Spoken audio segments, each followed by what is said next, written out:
Señor les bendiga. Gloria a Dios, que el Señor le bendiga, iglesia.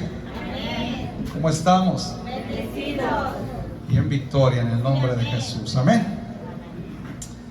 Qué hermoso es nuestro Dios, que nos guarda día con día, amén, y nos bendice. La única manera o la única forma que podemos agradecerle es adorándole, exaltándole, viviendo en santidad para toda la honra y la gloria de Él, amén. Aleluya. Vaya conmigo allá, primera de Timoteo. Si se recuerda, estamos en una serie acerca de ver lo que es la apostasía, amén. Amén. Les comentaba la vez pasada que me tocó predicar de que hay dos enemigos. Tenemos dos enemigos, y como ya tenemos este texto base, primera de Timoteo 4:1, vamos a comenzar ahí. Ya llevamos varios domingos comenzando con este tema, amén, comenzando con este versículo. Primera de Timoteo, capítulo 4, versículo 1. ¿Cuántos están allá? Amén. Dice la palabra de Dios: pero el Espíritu dice claramente que en los postreros tiempos algunos apostatarán de la fe, escuchando a espíritus engañadores y a doctrinas de demonios. Vamos a orar. Bendito Dios, te damos gracias, Señor. Gracias por tu palabra, Señor. Gracias por este tiempo en tu presencia. Gracias, Señor, porque eres tan bueno y tan maravilloso, Señor, porque tú nunca te cansas. Nosotros podríamos ser, Señor, rebeldes, podríamos ser faltos delante de tu presencia, pero tú siempre estás buscando que nos acerquemos más y más y más. Y con esta clase de temas, bendito Dios, con esta clase de predicaciones, tú le estás diciendo a tu pueblo, a tu iglesia, que no se confundan, que no se mixteen con el mundo, sino al contrario, que seamos genuinos, verdaderos hijos de Dios, que podamos vivir en santidad delante de tu presencia, para que haya una diferencia, y que cuando las personas vean esa diferencia, ellos puedan entender que a Dios se le sirve con santidad y con calidad, porque Él se merece lo mejor. Él es el Rey de reyes y Señor de señores, Creador de los cielos y la tierra. Gracias, Señor. Trabaja en los corazones, Espíritu Santo. Comienza a abrir esos oídos espirituales, comienza a abrir esos ojos, para que así, Señor, podamos ver, escuchar y entender lo que tú quieres hablar a tu pueblo, a tu iglesia, en el nombre de Cristo Jesús. Amén, aleluya. Tome su asiento, iglesia. Gloria a ti, Jesús. Cuando les dije la semana pasada, hace 2 semanas, perdón, les dije que íbamos a hablar de los dos enemigos, y el título que tengo aquí es apostasía interna. Dos enemigos, apostasía interna. Fíjense qué tremendo, porque cuando yo les dije esto, yo había mirado y el pastor que hizo este estudio bíblico, yo miraba, dije, está cortito, en 1 hora de domingo lo acabamos rápido, no hay problema. Pero ya el Espíritu Santo, hablando a mi vida, lo estaba desglosando poco a poco, y me di cuenta que no solamente va a ser de un domingo, amén, sino que voy a tener que extenderme un poquito más, porque vamos a hablar de la amargura, de la mentira, de la indiferencia, de la negligencia, de la lengua sin freno. Vamos a hablar de la apatía, la incredulidad, la vanidad, el anhelo de poder, el temor, el egoísmo y el orgullo. Estos dos enemigos, si dejamos que estén en nuestras vidas, nos van a llevar a la apostasía. Y cuando hay una apostasía que es irreversible, que también va a ser ese otro tema, pero no debemos de dejar que ninguna de estas cosas que acabo de mencionar entren en nuestra vida, amén. Por esta ocasión solamente vamos a hablar de 4, porque el tiempo para irlo desglosando es un poquito difícil, amén. Y iglesia, cuando estudiaba esto, me venía a la mente ahí la palabra de Dios, cuando Jesucristo andaba por esta tierra, allá en Israel, predicando la palabra. y hacía milagros y sanidades, multiplicaba los panes y los peces y todos le seguían. Tenía no solamente a los 12 discípulos, tenía muchos discípulos, lo seguían por miles, ¿verdad? Entonces, cuando todo estaba bien, cuando Jesucristo multiplicaba los panes y los peces y estaba la pancita bien llena, y cuando les hablaba del amor de Dios, de lo hermoso que es Dios al amar al ser humano, ellos pues estaban contentos y felices.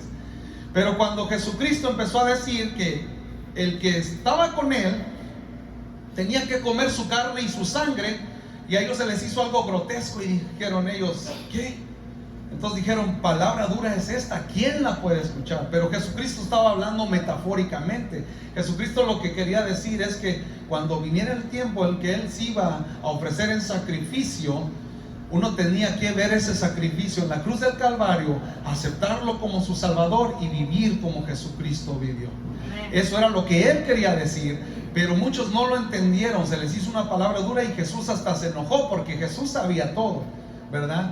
Incluso ahorita mismo su Espíritu Santo, el mismo Jesús, está entre nosotros y Él sabe lo que está pensando ahorita usted. Esa es la hermosa capacidad de nuestro Dios, que Él sabe lo que usted está pensando. Y cuando yo miraba esto y miraba cómo se enojaba Jesús, porque dice la palabra de Dios ahí que en ese tiempo muchos de sus discípulos le dejaron. Fíjese, dice, muchos de sus discípulos le dejaron. Y le dijo Jesús a los 12, ¿se quieren ir ustedes también? Váyanse, la puerta está abierta. Y yo me quedaba pensando mucho en esto, porque me doy cuenta que a Dios le gusta la calidad, la sinceridad, la santidad. Dios no quiere nada a la fuerza, lo vamos a estar viendo cuando hablemos de la negligencia. Dios no quiere las cosas a medias, Dios quiere calidad, porque Él es un Dios santo. Cuando vemos en el principio que Dios le hablaba a Moisés cómo quería cada cosa hecha para su santuario, para donde estaba la presencia, donde estaba el arca del pacto, el arca de la alianza, Él pidió cosas finas, pidió oro, pidió que los sacerdotes se vistieran de una manera que se mirara la importancia que Jehová tenía. Amén. Entonces Dios quiere cosas agradables, cosas de calidad. Incluso me recuerdo que el pectoral que tenía el sacerdote era de piedras preciosas, era algo difícil de conseguir, porque Dios quiere calidad. Y por eso, en respuesta a lo que estamos viendo en estos tiempos, en este mundo actual, nos estamos dando cuenta que hay mucha baja calidad en la presencia de Dios, no por Él, sino por el ser humano que quiere alabar y adorar a Dios a su manera. Pero vamos a ver que no se meta esta clase de cosas en nuestra vida, para que así no nos desviemos y caigamos en la apostasía. Amén. Amén. Mira, iglesia, vamos a comenzar con la amargura, ¿verdad? Solamente van a ser 4. Mire lo que significa amargura. Mi hermana Blanca ya en unos viernes pasados nos enseñó acerca de lo que es esto, lo dio más a fondo. Como tengo 4 puntos, pues no lo voy a dar tan a fondo como mi hermana Blanca, pero mire, fíjese lo que significa la amargura: sentimiento de frustración, resentimiento, falta de perdón, tristeza, rencor. ¿Y sabe qué, iglesia? Lo peor es que dura años. Si uno deja que la amargura entre en su corazón, eso dura años. Y esto lo lleva a la apostasía, lo lleva a negar la fe en Cristo Jesús, lo lleva incluso hasta quejarse en contra de Dios. Vaya conmigo ahí a Efesios. Vamos a Efesios 4.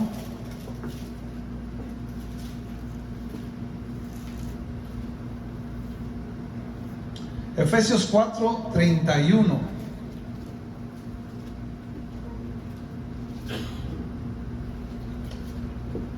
Amén. Fíjese lo que dice la palabra de Dios. Ahí el apóstol Pablo hablando. Dice, el 31. Quítese de vosotros toda amargura, enojo, ira, gritería y maledicencia y toda malicia. ¿Qué decía ahí, iglesia? Quítese de vosotros toda, ¿qué? Amargura. Aleluya. Aleluya. Amén.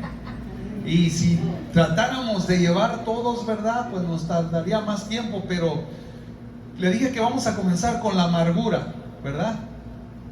Pero fíjese lo que dice ahí: quítese de vosotros toda amargura. Amén. El apóstol Pablo está diciendo: quítese de vosotros toda amargura, es decir, arránquesela. Amén. Quítesela, no le sirve. Amén. Me acuerdo que mi hermana Blanca nos habló acerca de Ruth, ¿verdad? Cómo en Ruth está esta mujer, Noemí, que tenía a su esposo y tenía sus 2 hijos, y se le murieron, ¿verdad? Se le murió el esposo, luego se le mueren los hijos, y esta mujer entró en una grande amargura en contra de Dios, porque incluso hasta ella dijo que Jehová estaba contra ella, ¿verdad? Entonces, fíjese cómo es la amargura. La amargura nos lleva a pensar en que Dios no nos ama, en que Dios no nos quiere, que por eso nos está pasando lo que nos está pasando. Amén. Y Noemí dejó que la amargura entrara en su vida, al punto de decir: Jehová está contra mí, porque les despedía a sus 2 nueras, les decía: déjenme, porque yo ya estoy vieja, y aunque me consiguiera un esposo y me volviera a embarazar, ustedes no van a esperar a mis hijos, ¿verdad? Entonces ella estaba triste y estuvo mucho tiempo en esa amargura. Amén. Pero nosotros como cristianos no debemos de tomar la actitud que tomó ella. Ella incluso lo dice bien claro, dice: Jehová está con su mano, la mano de Jehová está contra mí. Imagínense, qué tremendo. Yo sé que en dados casos sí es cierto, la mano de Jehová muchas veces se pone contra una persona, pero eso es cuando la persona ya está mal, ya está directamente entrado en la apostasía, cuando conoce la palabra, pero aún conociendo la Biblia, la palabra de Dios, aún así actúa de mala manera. Ahí sí Dios ya quiere acabar a la persona, y Dios ha acabado a muchas personas. Tendríamos infinidades de reyes, profetas, sacerdotes que no hicieron la voluntad de Dios, pero nosotros no debemos de tomar esa actitud, ¿verdad? Para que Dios no se enoje con nosotros. Por eso el apóstol Pablo decía: quítese de vosotros toda amargura. Amén. Y es que a Noemí se le olvidó que Jehová es soberano. Dios puede mandar una enfermedad a tu vida, Dios puede mandar una tragedia a tu vida, porque Él te quiere enseñar algo, te quiere subir de nivel en tu vida espiritual, te quiere proyectar, te quiere enseñar algo que necesitas, te quiere cortar esas ramitas extras que están saliendo por ahí, que no te ayudan, que no te sirven, y Él te quiere a su manera, no a mi manera, ¿verdad? Siempre queremos las cosas a nuestra manera de pensar, a nuestra forma de ser, y decimos: no, pues yo creo que no es de Dios porque lo estoy pensando a mi manera. Pero Dios conoce los tiempos, y Noemí no consideró esto. Dios es soberano, Dios no se equivoca. Podemos ver la creación y podemos ver los pájaros tan hermosos, los animales, cómo cada uno es diferente, cómo cada uno tiene su función. Vemos que el mejor artista de todos los tiempos ha sido Jehová de los ejércitos. Él no se equivoca. El ser humano se equivoca, pero Él nunca se equivoca. Amén. Así es que no deje que la amargura entre en su corazón. Dígale: Señor, tú eres soberano. Si algo está pasando en mi vida es porque yo no estoy viendo el futuro, y a lo mejor quizás yo me apresuré, pero tú tienes tus tiempos, y a tu tiempo tú lo vas a hacer, pero tiene que ser paciente y esperar al tiempo de Dios. Amén. Muchas veces, como en el caso de Noemí, fue por muerte. Se le murió su esposo y sus 2 hijos. Eso es muy entendible. A veces son por injusticias, cosas que nos hacen, y a veces uno guarda rencor y se lo arraiga tanto en el corazón, que muchas veces las personas que a veces nos hicieron daño están viviendo bien, Y muchas veces nosotros guardamos más ese dolor, esa amargura, llevando nuestra vida a pecar. Vaya ahí conmigo a Mateo. Vamos hasta el primer libro de los 4 evangelios. Y eso va a ser en el capítulo 6.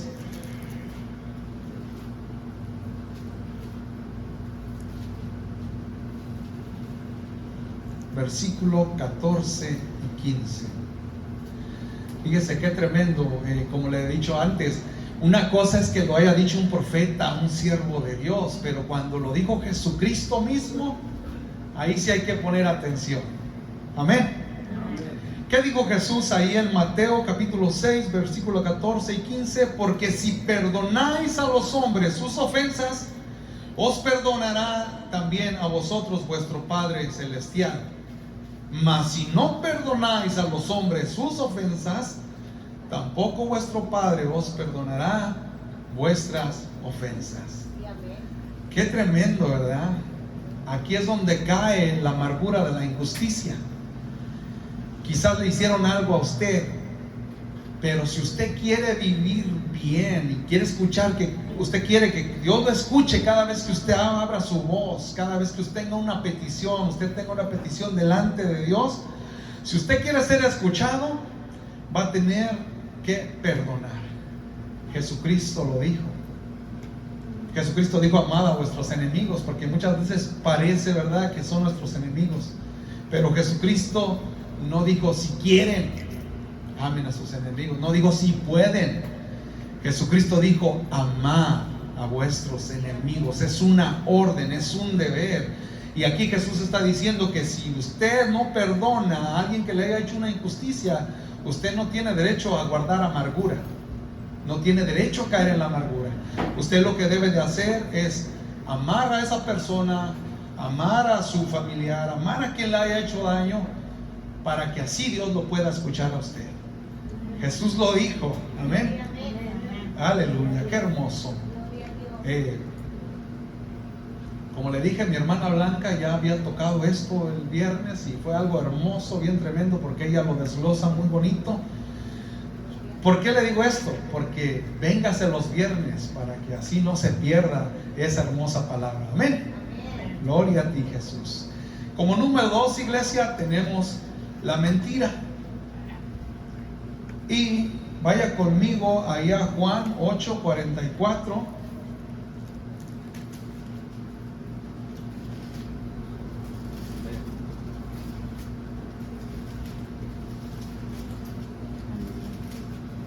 Gloria a ti, Jesús. Tengo una pregunta para usted. ¿Habrá cristianos mentirosos? Aleluya. Fíjese, vamos a estar leyendo aquí. Juan 8:44. Dice: vosotros sois de vuestro padre el diablo, y los deseos de vuestro padre queréis hacer. Él ha sido homicida desde el principio y no ha permanecido en la verdad, porque no hay verdad en él. Cuando habla mentira, de suyo habla, porque es mentiroso y padre de mentira. Fíjese qué tremendo, ¿verdad? Por eso le decía yo, ¿habrá cristianos mentirosos? ¿Habrá cristianos que les guste desviar lo correcto, la verdad? Fíjese quién es el padre de los mentirosos: el diablo. Y fíjese, ¿a quién le hablaba Jesús aquí? Le hablaba a los dirigentes de Israel. Le hablaba a los que decían, a los judíos, a los que decían: nosotros somos descendencia de Abraham. Porque le llamaron hijo de fornicación a Jesucristo aquí en esta parte. Usted, cuando tenga tiempo, léase todo ahí el capítulo 8 de San Juan. Y le dice: nosotros no somos hijos de fornicación. En pocas palabras le están diciendo: tú eres hijo de fornicación. Pero Jesucristo, conociéndolo todo, y aunque estaban ahí en el templo, ahí por donde se estaba en el altar de las ofrendas, fíjese qué tremendo, estaban dentro del santuario de la casa de Dios, y estos diciéndole, insultando a Jesucristo, diciéndole hijo de fornicación. Pero aquí Jesús, conociendo todo, le dice: no, hombre, ustedes no aman a mi Padre. Ustedes son mentirosos. Ustedes son hijos de su padre Satanás, de su padre el diablo. Qué tremendo, ¿verdad? Yo muchas veces he mirado bastantes predicadores que son muy famosos y muchas veces tienen más amor que Dios. Jesucristo llama las cosas por su nombre. Jesucristo confrontó a estos religiosos y les dijo: ustedes son su padre es el diablo, porque ustedes echan mentiras igual que él. Amén. Y qué tremendo, ¿verdad? ¿Se acuerda cuando nació ahí el engaño, la mentira? Allá en el cielo, ¿verdad? Allá en el cielo Satanás quería el trono de Dios. Eso es algo tan famoso, es algo que todos sabemos. Amén. Pero ¿por qué le digo esto? Porque Satanás siempre ha usado la mentira. ¿Qué pasó con Eva? ¿Qué le dijo? Con que Dios dice que no puedes comer, ¿verdad?, de los árboles del huerto. Y dijo, no, fíjese, cambió la verdad. Dijo, con que Dios ha dicho que no puedes comer, cuando Dios había dicho, de todo pueden comer, pero del que está en el centro, del árbol del bien y del bien, de la ciencia, del bien y el mal, de ese no pueden comer. De todo lo demás pueden comer. Pero Satanás estaba trabajando con su engaño, con su mentira, y les dijo, con que Jehová dice que no pueden comer. ¿Y qué pasó? La engañó a Eva. Le dijo, porque Dios sabe que cuando comas de ese árbol vas a ser como Dios, vas a diferenciar entre el bien y el mal. Cuando, ¿qué había dicho Dios? Que no comiesen de ese árbol, y Eva hizo caso y comió, y después invitó a Adán, y después ¿qué pasó? Entró el pecado, y después todos nacimos hijos de pecado. Amén. Pero fíjese qué tremendo. Satanás siempre ha usado el engaño para manipular, para engañar. Vaya conmigo allá a Juan 3. Ahí nomás vamos para atrásito, y en el versículo 20.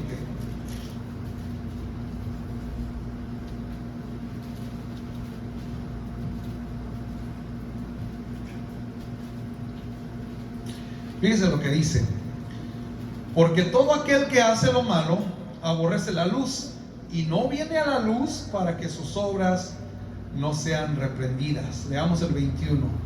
Mas el que practica la verdad viene a la luz para que sea manifiesto que sus obras son hechas en Dios. Satanás es el padre de mentira. Jehová es el padre de la verdad. ¿De qué lado está usted? Debemos de hablar la verdad. Amén. Y es que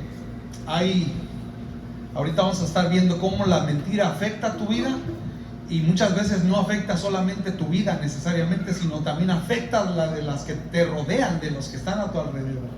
Amén.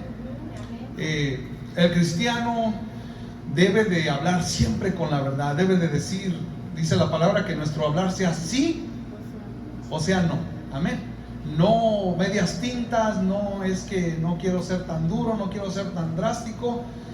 Allí en mi trabajo hay una persona, y cuando tú llegas y hablas con esta persona, le dices algo que tiene que ver relacionado con el trabajo, con la seguridad, algo que sabes bien que no está bien, y vas y lo hablas con esta persona, y esta persona te dice, sí, tienes razón, es cierto, estás en lo correcto, y te vas pensando tú que se va a hacer un cambio al respecto. Pero después llega otro trabajador y le pone su punto de vista y también le da helado. Y lo que la primera persona va y le dice a esta persona, en respuesta a ver si hay un cambio, él le da helado, pero cuando llega otra persona, le da helado también. ¿Qué hace? Está poniendo a dos personas en contra por no ser correcto, por no decirle a la persona lo que es, o que las reglas de la compañía estipulan de lo que se debe hacer, de lo que es correcto. Esto es una manera de mentir. Amén. Esto es una manera de mentir, porque no estás diciendo la verdad. por no querer hacer sentir mal a una persona o a la otra persona, no se dice la verdad. Y Jesucristo, estamos viendo, no era así Jesús. Jesús les dijo a aquellos judíos que decían, nosotros somos descendencia de Abraham, les dijo, ustedes no son descendencia de Abraham, ustedes son mentirosos, ustedes hablan mentira porque no tienen amor, no tratan a las personas con amor, ustedes son hijos de su padre el diablo, porque él es padre de mentira, ¿verdad? Aleluya. Pero nosotros como cristianos debemos de ser rectos, ya lo acabamos de leer, mas el que practica la verdad viene a la luz. ¿Quién es la luz? Aleluya. Y no podemos ser hijos de mentira. Amén. Fíjese lo que dice aquí la palabra de Dios. No lo vamos a ver porque sí está un poquito extendido. Mejor le voy a dar la cita y usted lo lee en su casa. Ahí en Hechos, esta historia es famosísima. Hechos 5 del 1 al 11. Usted ya lo lee en su casa, porque yo sé que usted hasta ya la conoce. Esta parte es cuando la mentira afecta directamente a su vida. Esta historia de Ananías y Zafira, este matrimonio era conocidísimo, ¿verdad? Tenían que vender una heredad que ellos habían prometido. Estos venden la heredad, pero dicen, bueno, hay que quedarnos con una parte, ¿verdad? Al final de cuentas lo acuerdan como matrimonio, se quedan con una parte. Llega Ananías ante Pedro, y Pedro le dice, el Espíritu Santo le revela a Pedro, ¿verdad? Y le dice, ¿por qué extrajiste el dinero que habías prometido de la heredad, que se lo ibas a dar a Dios? ¿Por qué mentiste? Entonces Ananías lo que hace es que cuando Pedro le dice, le has faltado el respeto al Espíritu Santo, Ananías cae muerto al instante, así, iglesia, así, rápidamente, porque a Dios no lo puede engañar uno. Cada instante Ananías muere, haciendo efectivo lo que la mentira causa en tu vida. Pero como este era un acuerdo matrimonial, estaban ahí unos jóvenes. Qué tremendo, ¿verdad? Los jóvenes. Estaban ahí unos jóvenes y ya van y entierran a Ananías. Después de 3 horas que los jóvenes acaban de enterrar a Ananías, después de 3 horas viene la esposa a la presencia de Pedro y le dice, dime en cuánto vendieron la heredad. Esta mujer, como ya tenía acuerdo y no sabía que Ananías estaba muerto por su mentira, se atreve a decir lo que ya habían acordado como matrimonio. La confronta Pedro, cae muerta a los pies de Pedro, y apenas estaban regresando los jóvenes. Fíjese cómo una mentira hasta le da más trabajo a las personas, al cuerpo de Cristo, porque cae muerta esta mujer, vienen los jóvenes y entran, y cuando entran y miran a la mujer muerta, y acababan de enterrar a Ananías, todos cansados, sudados y con los turbantes que se usaban en Israel, los atuendos largos y lo caliente del sol. Dicen, ok, bueno, la Biblia no dice, ¿verdad? Pero si yo hubiera sido uno de esos jóvenes, me imagino que hubiera dicho, ¿qué? ¿Hasta cuándo se van a acabar los mentirosos? ¿Verdad? Agarran a Zafira y la entierran junto al lado de su esposo. Imagínense, yo creo que hasta taparon, ya habían tapado el hoyo. A volver a escarbar otra vez y a volver a tapar a esta mujer, ¿verdad? Esa es una manera directa de cómo afecta la mentira en tu vida. Es algo bien básico que está en las Escrituras. Pero ¿qué cuando la mentira afecta a los demás, a los que te rodean? Por tu falta de integridad, por tu falta de carácter, por tu falta de presencia de Dios, preferiste mentir y afectaste a los demás. Fíjese, tampoco no quiero que la leamos, estaría hermosísimo que la leyéramos, pero mejor anótela. Está en Primera de Reyes, capítulo 13, el capítulo está largo, pero solamente anótela. Primera de Reyes, capítulo 13. Fíjese, aquí este es un ejemplo de cómo la mentira afecta a los que te rodean, afecta a los demás. Jeroboam, rey de Israel, había hecho lo incorrecto delante de la presencia de Dios. Y este rey Jeroboam estaba ofreciendo sacrificios a otros dioses, no al Dios correcto, no a Jehová, no al Dios de Israel. Entonces Dios manda a un profeta, a un varón, y de hecho ni siquiera dan el nombre de este varón en esta ocasión, allí en Primera de Reyes 13. Y cuando este varón de Dios viene y le da la profecía, Jeroboam, el rey de Israel, no le gustó la profecía que Jehová le mandó. Entonces él no se enojó contra Jehová, sino se enojó contra el portador, porque así pasa, ¿verdad? Cuando Dios le da una palabra a alguien, ¿contra quién se enoja? Contra el mensajero, ¿verdad? Nunca se enojan directamente con Jehová, porque somos representantes del reino de Dios. Usted háblele a alguien de Cristo en la calle, dígale: hey, esa vida que llevas de alcoholismo, de drogadicción, de vicios, te va a acabar. Tú necesitas a Cristo. Si esa persona está bien arraigada, se va a enojar con usted, ¿verdad? Y ojalá y le vaya bien, pero no, si le dice maldiciones, está libradito, ¿verdad? Si lo quiere golpear, bueno, ya es otra cosa. Pero aquí inmediatamente cuando Jeroboam recibe la profecía de Jehová, la palabra que Jehová tenía que darle a él, le extiende su mano, apunta al varón de Dios y le dice: agárrenlo. ¿Qué cree que le quería hacer Jeroboam al profeta de Jehová? Quería darle cuello, quería matarlo, porque iba en contra. Yo soy el rey. ¿Qué está haciendo este hablando en contra de mí? Pero dice la palabra de Dios que cuando extendió su mano, la mano se le secó y no la pudo mover. Y todavía el sinvergüenza le dice al profeta de Jehová: ora por mí, ora por mi mano para que me sane. Acababa de hacer algo incorrecto. Y le dice, entonces el profeta de Jehová, siendo un hombre de Dios que ama a su pueblo, ¿verdad? Dijo: ok, está bien, voy a orar por tu mano. Y oró por su mano, y la mano se le restableció como la tenía. Pero la profecía se cumplió. Dios dio la palabra. Pero ¿por qué le digo esto, iglesia?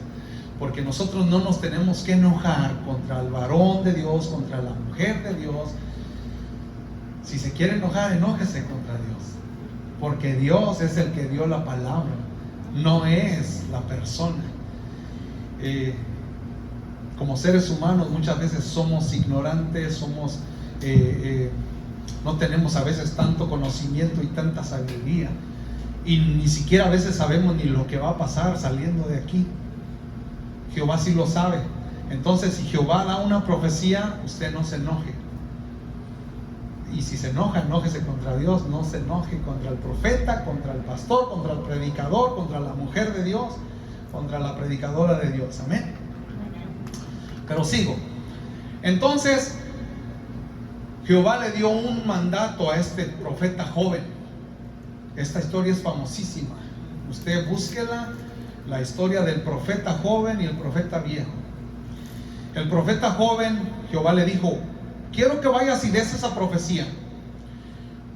Pero, bueno, es que está bien hermosa esta profecía, porque Jehová le dice: en ese altar que tú estás ofreciendo sacrificios que no son para mí, en ese mismo van a ser un varón de Dios que se va a llamar Josías. Y cuando nazca Josías, él va a quemar a todos los que estaban haciendo mal, los va a quemar en ese altar. Y en eso, cuando él dice esta palabra hermosa, impresionante, y lo digo porque ya hasta dijo, ¿verdad? Así como cuando habló cientos de años antes de que Jesucristo naciera, así mismo ya Dios sabía que iba a nacer un rey Josías, un rey correcto, que iba a hacer la voluntad de Dios. El altar se partió porque así le plació a Dios, porque ese es el poder de Dios. Amén. Pero no quería pasar sin decirle esto. Entonces, ya después de ahí, iglesia, qué hermoso es Dios. Le dice al profeta joven: quiero que des la profecía, pero en cuanto des la profecía, quiero que no te me quedes ni un minuto más, ni un segundo menos. Esto es de mi cosecha, o sea, parafraseando. Entonces, el profeta dice: ok, voy a hacer como tú dices, Jehová. Y se empezó a ir. Entonces le sanó la mano a Jeroboam, ¿verdad? Dijo, bueno, yo cometí mal, apunté al profeta de Jehová, ya se me secó la mano, me la sanaron. Le dice, ¿sabes qué? Quédate a comer conmigo y te quiero dar un presente, te quiero dar un regalo. El profeta joven de Jehová le dice, no, porque tengo instrucción de Jehová de que no me debo de quedar aquí, me tengo que ir. Entonces el profeta hizo como Jehová le dijo, salió delante de la presencia del rey, se fue. Entonces no sabemos qué pasó, ¿verdad? Pero un hijo de un profeta viejo estaba en el lugar y salió corriendo y salió a avisarle a su papá, al profeta viejo. Entonces el profeta, como ya estaba tan viejo, le dice, oh, ¿en serio pasó todo esto? Y dices que Jehová le dijo que no se debía detener. Sí, ok, bueno. Dijo, alístenme el burro. Dice, porque tengo que ir a buscarlo. Y le alistan los hijos el burro. Imagínense qué tan viejo sería el profeta de Jehová, que ya no podía ni siquiera él mismo hacer el burro, ¿verdad? De ponerle ahí los suaderos y la silla. Si yo también crecí en el rancho y le decía, ya le pone ahí todo, ¿verdad? La montura. Entonces va y encuentra al varón de Jehová, al profeta joven, y le dice, ¿sabes qué? Ven conmigo, regrésate porque se me ha aparecido un ángel de Jehová y me ha dicho que tienes que regresar conmigo a comer. Y le dijo, no, porque Jehová me ha dicho directamente que yo no debo de regresar. Yo solamente venía aquí a Betel a dar esta profecía, a dar esta palabra, pero yo ya no tengo que regresar. Le dijo, no, yo soy también profeta como tú. Ya soy viejo, pero también he dado mi servicio a Jehová, y el ángel me dijo que te tenías que regresar conmigo. Es una mentira, iglesia. Jehová no le había hablado al profeta viejo, Jehová le había hablado al profeta joven. Entonces, esta es una manera muy básica de ver cómo la mentira afecta a los demás. El profeta joven dice, ok, pues sí, mira, es un profeta, wow, es un profeta, wow, reconocido, wow, ha estado en otras iglesias, es famosísimo, es conocido.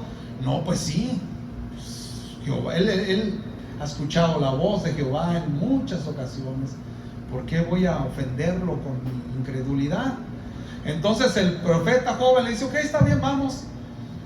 Entró, comió.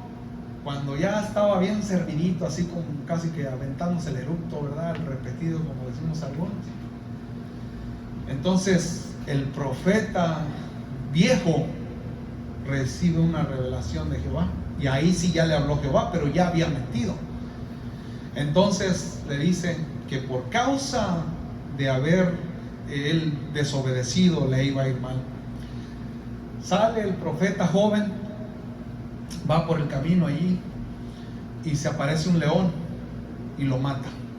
Pero el león no tenía hambre, el león solamente lo mató porque Jehová lo había mandado.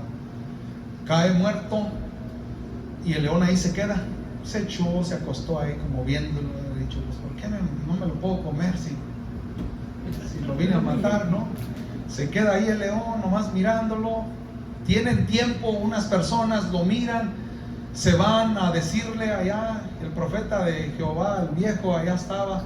Cuando el profeta de Jehová escucha esto, les dice otra vez a sus hijos, ensíñenme el burro, porque tengo que ir a ver. Y entonces cuando llega el profeta de Jehová viejo, mira aquel león ahí, tranquilito, no agresivo, hizo el trabajo que Jehová le había mandado hacer. Recogen el cuerpo, se lo llevan, y hasta entonces se lamenta el profeta de Jehová viejo, porque sabía lo que había hecho, sabía que había mentido, sabía que una persona inocente por causa de su mentira había muerto. Y entonces sí se lamenta y comienza a gritar, dice, ay, hermano mío, porque sabía bien que era un profeta como él, y sabía bien que él había hecho algo mal. Y si usted se acuerda, las familias tenían un lugar donde deberían de ser enterrados, ¿verdad? Se enterraba ahí el padre y los enterraba, así como Ananías y Zafira, los enterraron juntos, porque eran familia, tenían que enterrarlo. Entonces, a sabiendas de lo que había hecho el profeta de Jehová, le dijo, ¿saben qué? Porque para esto, iglesia, ese fue un castigo, era una deshonra que te enterraran en un lugar donde no estaban tus padres. Como estaba lejos, estaba en Betel, ahí entierran al profeta joven. Y cuando el profeta viejo sabe lo que hizo, dice: ¿saben qué, hijos? Cuando yo me muera, entiérrenme con el profeta joven. Fíjese qué tremendo, iglesia, cómo él sabía lo que había hecho. La mentira que él dio, lo que él dijo, le afectó a una persona inocente, a una persona que amaba a Dios y que no aceptó la invitación del rey, porque imagínense cómo iban a atender al profeta joven de Jehová. Lo iban a atender con manjares y hasta le iban a dar un presente, pero él dijo: no, porque Jehová me dijo que no. Pero ¿qué usa Satanás, iglesia? Para tentarte a alguien que es de tu rango, a alguien que es de tu nivel, a alguien que es de tu posición, a alguien que te entiende, a alguien que te escucha, a alguien que tú identificas que es como tú, porque le dijo: yo soy profeta como tú. Y ahí fue cuando vino el engaño, ahí fue cuando el profeta joven se deja engañar. ¿Y quién pagó el plato roto, iglesia? ¿Quién pagó el precio?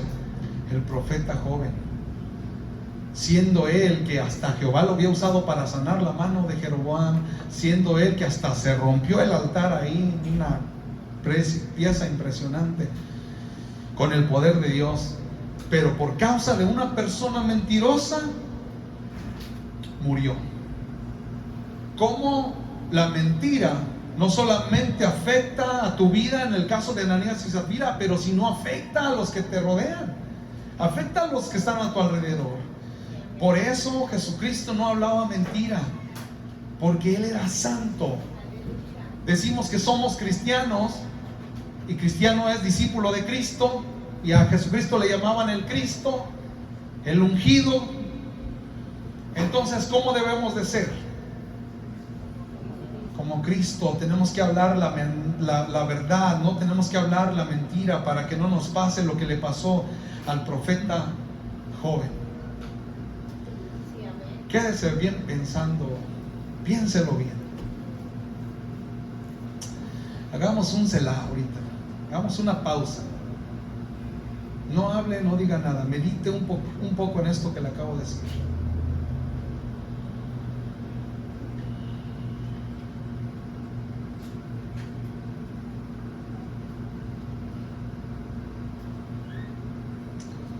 Perdónanos. Y es que, iglesia, muchas veces las mentiras a veces vienen, a veces porque las aprendimos a veces de nuestros padres o de nuestros hermanos o de nuestros abuelos. Pero la mentira, ya miramos, la mentira no es de Dios. El creador de la mentira es Satanás. Por lo tanto, si usted habla mentira, usted no es hijo de Dios. Usted tiene que hablar la verdad para que se parezca a Dios. Amén. Mire, yo sé que ya me extendí en este segundo punto, pero el día de ayer fuimos, mi esposa y yo, andamos buscando una SUV para mi esposa, y hay muchos precios, usted sabe, queremos agarrar lo mejor que se pueda. Entonces, lo típico, miramos una bien hermosa ahí en Houston. Nos dijeron título limpio, no accidentes, todo está perfecto, y dijimos: wow, se oye excelente. O sea, esa es. Y yo: Señor, esa, por favor, que nadie nos la gane. Si es para nosotros, ahí va a estar. Y llegamos y todo.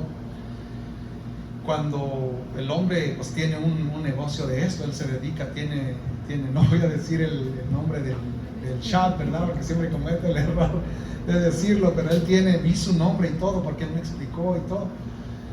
Entonces, a primera vista, yo miré que decía Clean Title y todo ahí, bien, no accidentes, nada. Yo voy caminando por enfrente del vehículo y miro que en el bumper está mal pintado. Miro que hay una rayita en lo que es el guarda lodos, el guardapolvos. Ahí en la orilla era negra y este vehículo era blanco. Cuando yo veo esto, digo: no, ya, aquí ya. O sea, Clean Title, mentiroso el varón, ¿verdad? seguimos viéndola porque pues digo, bueno, la seguimos viendo y después noto que la puerta, el fender no se alineaba con la puerta. Y yo dije, esta fue chocada, tuvo un impacto, no se preocuparon, no vieron, a lo mejor no quisieron, no sé, quizás se les pasó. Del otro lado tenía más daños, o sea, se miraba evidentemente que había estado en un accidente. Pero esta persona dijo, no accidentes, Lintagro. Entonces nosotros dijimos, bueno, vamos a calarla. Ok, fuimos, la manejé, todo bien. Pero usted sabe que muchas veces esos vehículos, a veces si son chocados, a veces en el futuro presentan problemas y a veces la persona que lo compra se queda con ese problema. Es evidente que este hombre no era cristiano, no tenía temor de Dios. Entonces yo le dije, entonces me quedé viendo la pieza, ¿verdad? Me le quedé viendo al bumper de enfrente, me le quedo viendo ahí, le digo, entonces no ha sido chocado, ¿verdad? Y dice, yo le reemplacé el bumper, se lo reemplacé. Pero dije yo, ¿qué necesidad hay de reemplazar el bumper si estaba en buenas condiciones? Porque el vehículo estaba impecable, hermoso. Pero es una manera en que también afecta a las personas, porque él por el afán, por la no sé si necesidad o no sé, no creo necesidad, porque tenía 2 casas el hombre y me dio una dirección y luego me llevó a otra casa y eran casas de 2 pisos, el barrio entras y está hermoso ahí, tiene un negocio, entonces necesidad no, ¿verdad? Pero ya es una costumbre, esa es su manera. Me dijo, nosotros nos dedicamos a esto, nosotros vendemos carros y los compramos y no te puedo dar garantía porque a mí no me dan garantía. Ok, está bien. Entonces le dije, mira, uno como cristiano, iglesia, tiene que actuar con la verdad. Entonces yo le dije, mira, ¿sabes qué? Se maneja bien, está hermosa por dentro, limpia, tiene bastante tecnología, pero tenemos una cita ahorita aquí a media hora, verdad ante todo, iglesia. Le dije, tengo una cita aquí, tenemos otro vehículo un poquito más barato que este, le dije, vamos a ir a verlo, si nos conviene, aquel, pues, lo siento, le digo, pero si creemos que este vehículo aplica a nosotros, pues entonces regresamos. Le dije esto a la persona y pues ya me despedí de él, pero pues obvio, una vez que tú miras que ya te están echando mentiras, que te están mintiendo, no puedes agarrar algo así. Pero esta es una manera, iglesia, en que la mentira afecta a las personas que te rodean. Y yo fui sincero, fui correcto con él, le dije, mira, tengo otra cita, y de hecho de ahí nos fuimos y encontramos la que Dios tenía para nosotros. Pero fíjese qué tremendo, no tuve que echar mentiras para zafarme, como dicen algunos, ¿verdad? No tuve que echar mentiras, no tuve que echarle un cuento como me lo quiso echar él a mí, hasta me dijo que su esposa y esto y otro, ¿verdad? No le hice caso porque sabía bien desde el principio, pero dije, bueno, no tiene a Dios en su corazón, pero algún día, ¿verdad? Con este último ejemplo, testimonio, cerramos lo que es la mentira. Esta es una de las segundas cosas. La mentira te lleva a la apostasía, iglesia. Si dejas que la mentira se meta en tu vida, te vas a ir a la apostasía. Hemos mirado grandes siervos de Dios que antes predicaban la hermosa palabra de Dios, ahora ya hasta están dejando, aceptando doctrinas erróneas, doctrinas que porque Dios es amor, y hasta están aceptando que se congreguen gente que es evidente que está bien llena de pecado en sus iglesias. Esto se está poniendo mal, iglesia. Pero bueno, mire, vamos a lo siguiente. La siguiente es la indiferencia. ¿Qué significa indiferencia? Estado de ánimo en que no se siente inclinación ni repugnancia por una persona, objeto o negocio. Mire, la indiferencia, iglesia, en pocas palabras, es ignorar el dolor de los demás o sus necesidades, ¿verdad? Vaya conmigo allá a Juan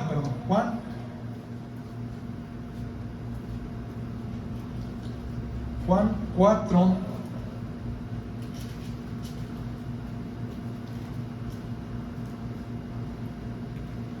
Perdón, iglesia, este es primera de Juan, se no vi el 1 es primera de Juan, ya casi hasta el final, ya por Apocalipsis. Primera de Juan 4, este texto creo que es uno de los primeros que uno se aprende, ¿verdad?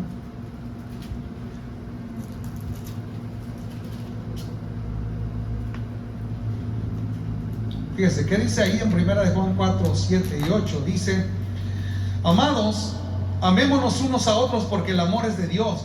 Todo aquel que ama es nacido de Dios y conoce a Dios.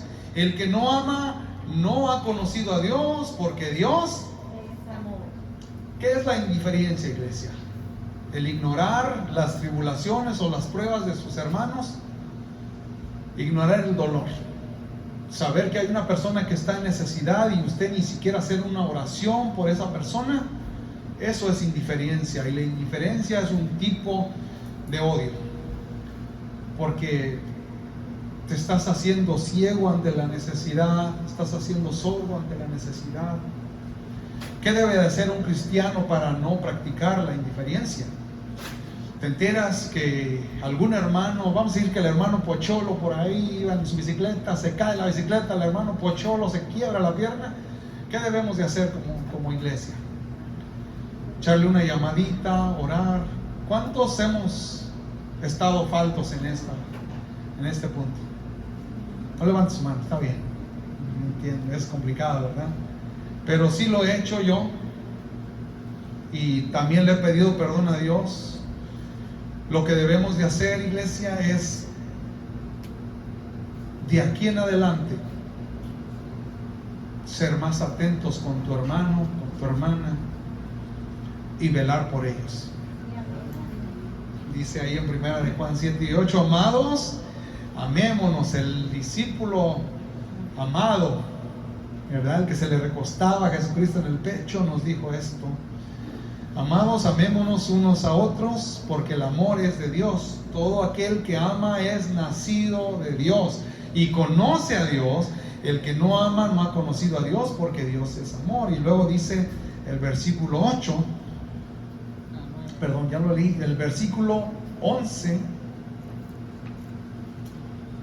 del 11 al 13, dice: amados, si Dios nos ha amado así, debemos... ¿Por qué así? Si Dios nos ha amado así, que éramos imperfectos, que tenemos muchas fallas, tenemos muchos errores. Entonces dice aquí: amados, si Dios nos ha amado así, si Dios ha tenido misericordia y nos ha aceptado tal y como somos, debemos también nosotros amarnos unos a otros.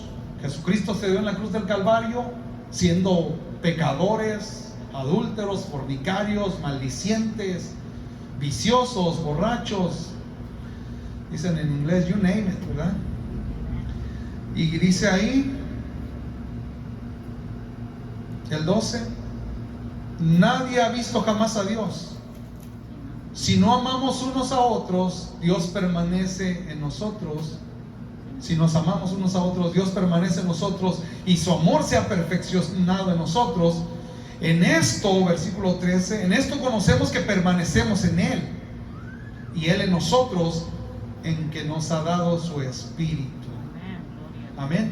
¿Cómo demostramos que somos hijos de Dios y que Dios está en nosotros? Amando a tu prójimo, amando a tu ser querido, amando al que tienes al lado. Amén. Qué tremendo, ¿verdad? Creo que no hay mucha explicación. Ya hablamos lo que Jesucristo dijo, ¿verdad? Amando a vuestros enemigos. Qué tremendo. Amemos a nuestros hermanos, iglesia. Cuando usted se entere que están pasando por una mala situación, dicen los colombianos, cuando están en la inmunda, ¿verdad? Cuando les está yendo, dicen en México, de la patada, ¿verdad? Coloquialmente. Hábleles. Ore por ellos, ¿verdad? Y después dígale: estuve orando por ti.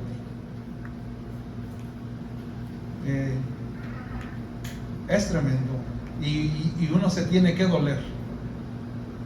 Ayer, mientras íbamos para allá, nos enteramos de un hecho triste, y verdad, y mi esposa se puso a orar y estuvo llorando, y yo iba manejando, pero me conmoví, porque cuando tú te enteras que alguien está pasando por una situación difícil, cuando tú deseabas que pasara esto y después no pasa, te duele, y te tienes que doler con el cuerpo de Cristo por lo que le está pasando a tu hermano o a tu hermana. Es la manera que demostramos que Dios está en nosotros. si decimos es que se lo merecía o es que se lo buscó o por sus malas decisiones, o decimos lo que queramos, no está Dios en nosotros. Amén. Y Dios no quiere que seamos así. Vamos con la última, iglesia, la número 4, la negligencia. Y para esto, para ver esta historia, vaya conmigo a Jeremías 48:10. Solamente vamos a leer este texto y lo demás se lo parafraseo rápidamente. Jeremías 48:10. Qué hermosa es la palabra de Dios, que nos habla, nos cambia,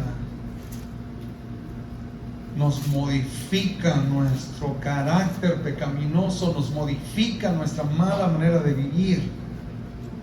Amén.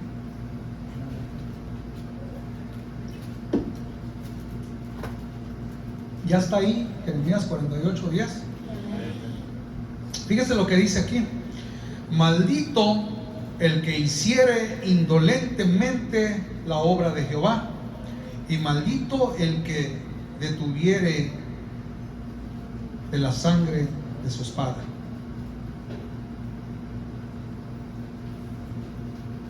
De la sangre de su espada, perdón. Como a veces hay palabras bien tremendas, ¿verdad? Que a veces uno no entiende y las tiene que investigar. Fíjese lo que dice aquí: maldito el que hiciere indolentemente. ¿Qué significa indolentemente, iglesia? Bueno, lo investigué. Indolente es una persona floja o perezosa. Fíjese, qué tremendo. ¿Qué dice ahí?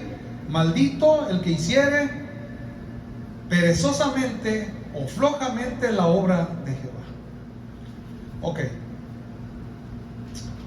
Aquí nos está hablando de Moab, de esta nación. Esta nación nunca fue conquistada. De alguna manera Dios los bendijo y les puso protección.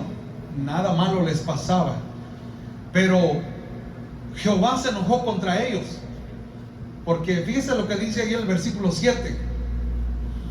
Pues por cuanto confiaste en tus bienes y en tus tesoros, tú también serás tomada, y Quemos será llevado en cautiverio, sus sacerdotes y sus príncipes juntamente. ¿Cómo es que Moab, siendo una nación bendecida, siendo un pueblo bendecido, que no habían sido tocados, dice la Biblia que hasta incluso los puso en una forma de vasijas, de que no habían sido unas vasijas líquidas, de que su vida, hablando de su vivir, de su reino, de su pueblo, como nunca fueron echados en casos, nunca se fue deteriorando, nunca cambió su esencia. Este pueblo fue tan bendecido que nunca los conquistaron, pero cometieron un error. Ellos confiaron en sus riquezas, como lo acabamos de ver, pero eso le molesta a Jehová, que nosotros confiemos más en lo que poseemos y en lo que tenemos, y en nuestras habilidades, en nuestras virtudes. Pero lo que más le molesta a Jehová es que no pongas tu confianza en Él. Eso es lo que a Dios le incomoda, le molesta, y no lo puede ver. Pero vaya conmigo allá al versículo 11. Fíjese lo que dice: quieto estuvo Moab desde su juventud, y sobre su sedimento ha estado reposado, y no fue vaciado de vasija en vasija, ni nunca estuvo en cautiverio. Por tanto quedó su sabor en él, y su olor no se ha cambiado. Aquí está hablando de un pueblo que había sido bendecido, que había sido prosperado. Pero vea lo que le molestó a Jehová: que nunca se esforzaron para adorarlo, nunca se esforzaron para hacer el trabajo del santuario, del reino, nunca se esforzaron, fueron flojos, fueron negligentes, ponían prioridades, y por eso fue que los conquistaron, iglesia, porque estaban tan acomodados en sus quehaceres y en sus deberes, que nunca le pusieron ni cuidado a la presencia de Dios, ni al hacer lo que hacían para Dios con calidad, como Dios se lo merece. Y este pueblo nunca se motivó a crear a sus jóvenes un ambiente de ser guerreros, nunca los instruyeron para la guerra. Por eso fíjese lo que dice ahí: quieto estuvo Moab desde su juventud. En pocas palabras, esta nación era una nación floja. Y esto es una cosa negligente, iglesia. Fíjese qué tremendo, ser negligentes. Y aquí tengo la definición de negligencia. Fíjese lo que dice. Negligencia es falta de cuidado a dar cumplimiento a responsabilidades específicas y muy propias del individuo, que no se esmera, no es diligente. ¿Qué es diligente, iglesia? Ser rápido, ser eficiente. Si te dicen, hermano Chuy, ve a lavar los baños, por favor, no decir, ¿y por qué a mí me pusieron a lavar los baños? ¿Por qué no lo hace la hermana Valeria? ¿Por qué a mí?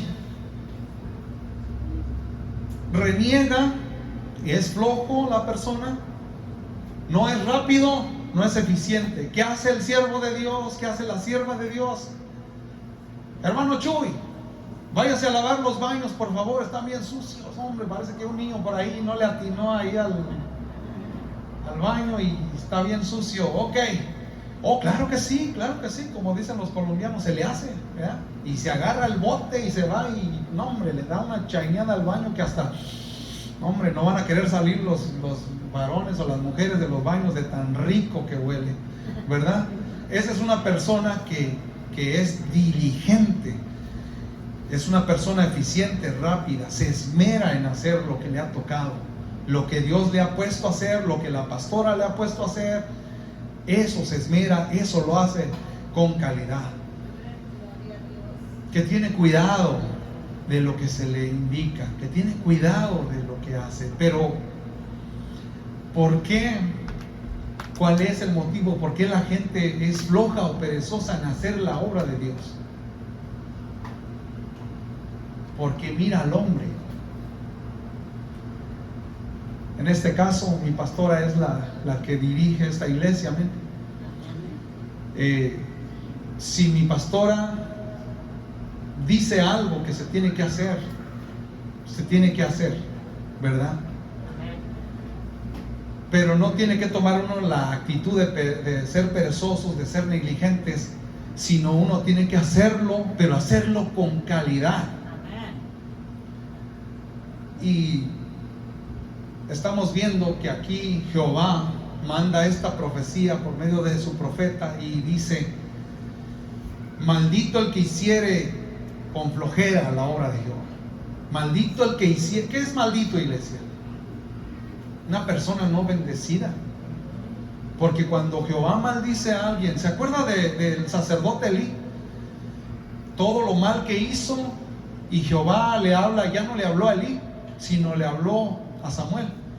Y le dice: ya me cansé de Elí, ya no va a tener descendencia, lo voy a cortar. El pueblo de Israel entra en una guerra, cae Fines y el otro, y cuando se entera Elí, cae y se desnuca, muere, nace un nieto por ahí que creo que significa sin gloria.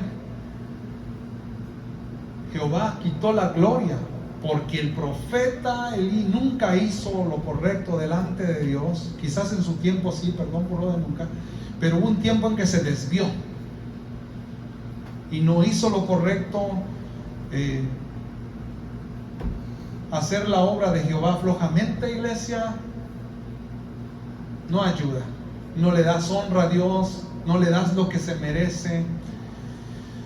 Dios es un Dios grande. Usted vea todo lo que Dios creó, los cielos y la tierra. Cuando usted mira las estrellas están feas. Dios las hizo hermosas. Mire si usted está feo o está hermoso. Dios no hizo, Dios no dijo, lo voy a hacer al aire. Ahí está. Ahí está, que salga como dijo el Chavo del 8, pues ahí se va. Sino Jehová se preocupa por la calidad. Si Dios le ha dado calidad a usted, iglesia, no haga lo que hizo Moab, que nunca se prepararon para la guerra, nunca hicieron lo correcto delante de Dios, nunca se esforzaron.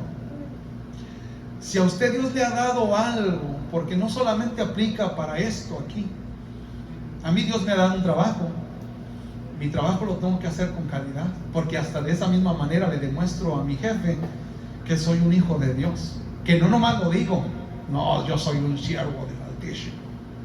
No, que mi jefe vea que yo hago mi trabajo con calidad, ¿verdad? Aplica en nuestro cotidiano vivir cuando vas manejando. Ya hemos hablado mucho de esto, ¿verdad? No me quiero alargar, pero usted póngase de pie. No haga lo que hizo Moab.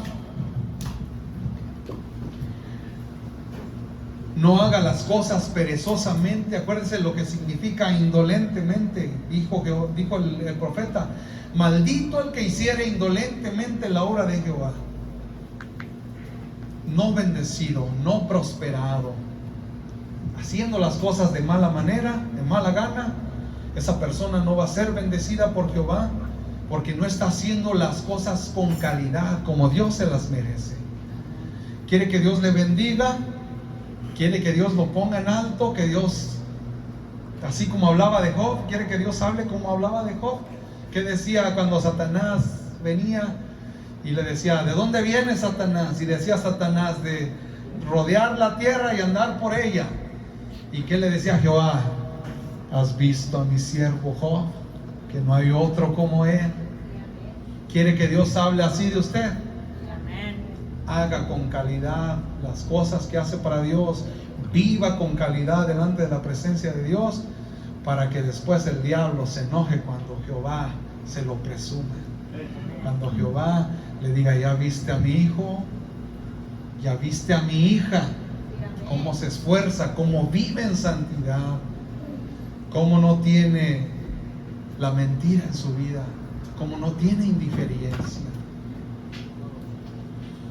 Denle un aplauso a Cristo, iglesia. ¿Puedes ayudar?